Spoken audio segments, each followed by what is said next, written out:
1919년 3월 1일 조선의 거리가 흔들렸습니다. 수만 명이 모여 있었죠. 아이부터 노인까지 남녀노소 모두가 있었습니다. 그리고 그들의 입에서 외침이 터져 나왔습니다. 외침은 하늘을 찔렀고 태극기는 바람에 휘날리며 춤추듯 나부꼈죠. 하얀 천위에 붉고 푸른 물결이 넘실댔습니다. 그런데 그들의 눈에는 눈물이 고여 있었습니다. 어깨는 떨리고 주먹은 단단히 쥐어졌습니다. 태극기를 쥔 손은 하얗게 질렸죠. 바람이 더욱 거세졌습니다. 그때 갑자기 충성이 울렸습니다. 태극기가 흔들렸고 붉게 물들었죠.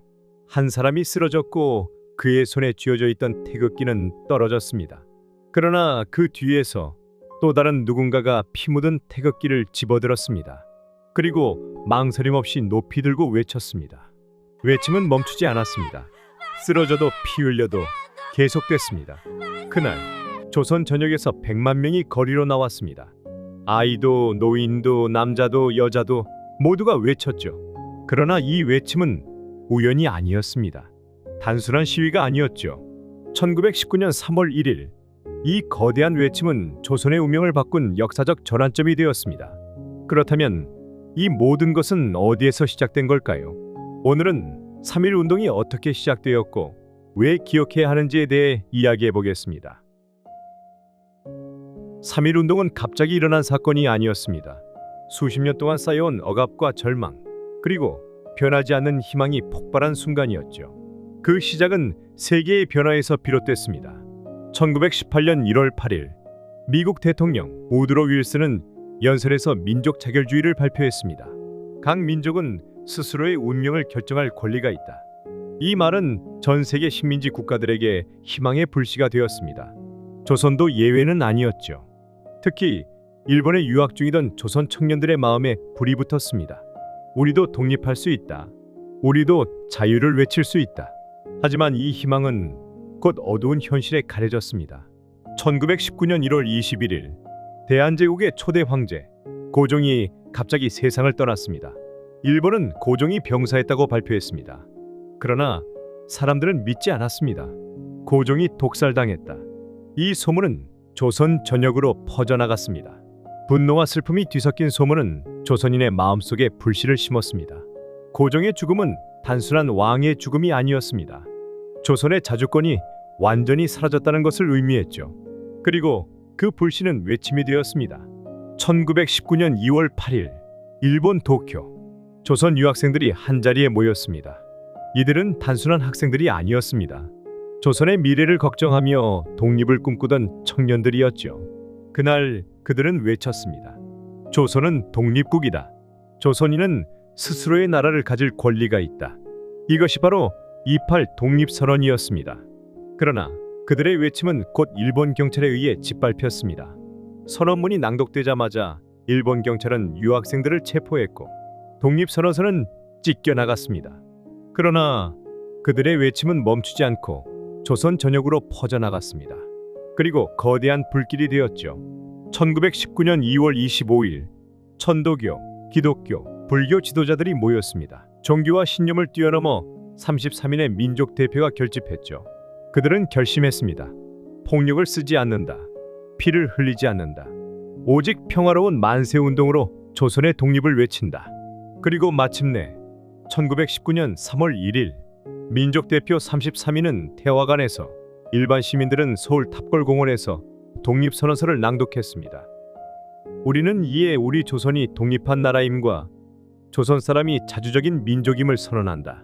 독립선언서가 낭독되자 거대한 외침이 터져나왔습니다. 거대한 외침은 메아리가 되어 조선 전역을 울렸습니다.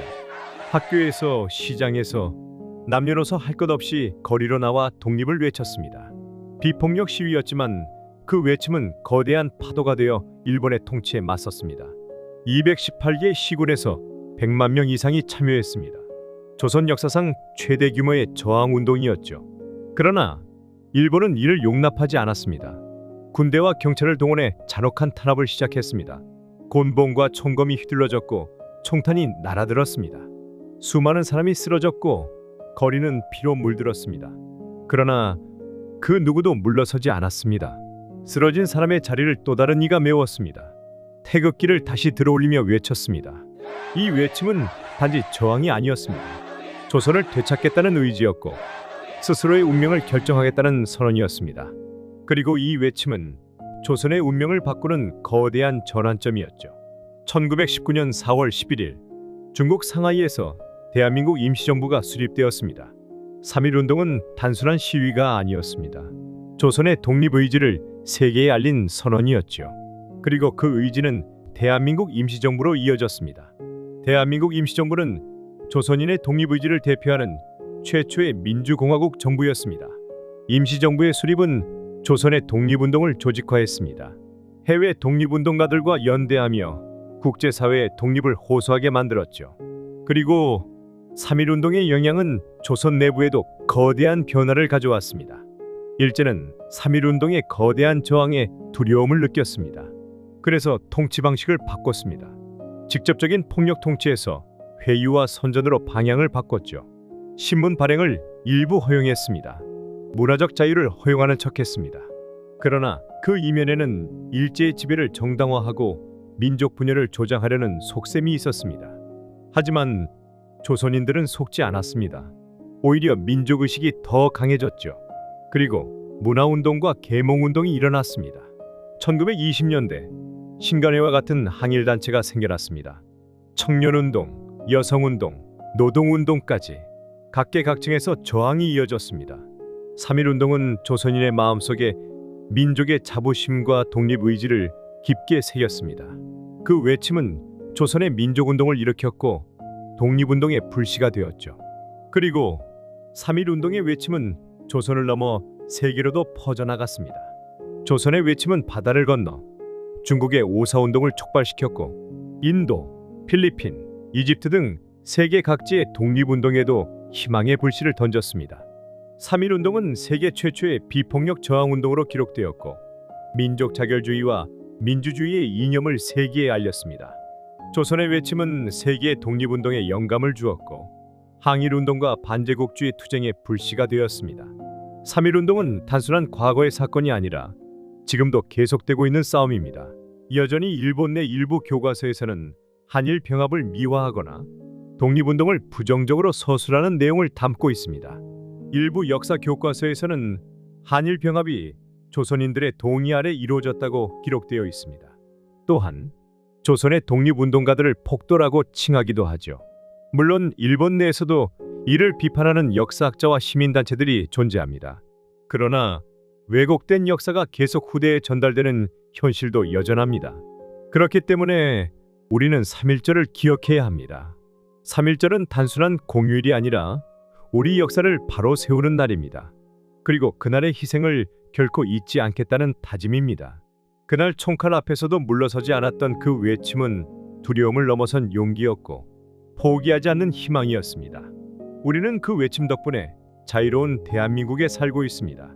우리가 3.1절을 기억하는 한 그날의 희생과 외침은 결코 사라지지 않습니다. 그리고 우리는 그 정신을 이어가야 합니다. 역사는 기억하는 사람들에게 의미가 있습니다. 우리가 잊지 않는 한 역사는 계속될 것입니다. 더 많은 이야기를 만들 수 있도록 구독과 멤버십으로 함께 해주세요. 여러분의 응원이 역사 콘텐츠 제작에 큰 힘이 됩니다.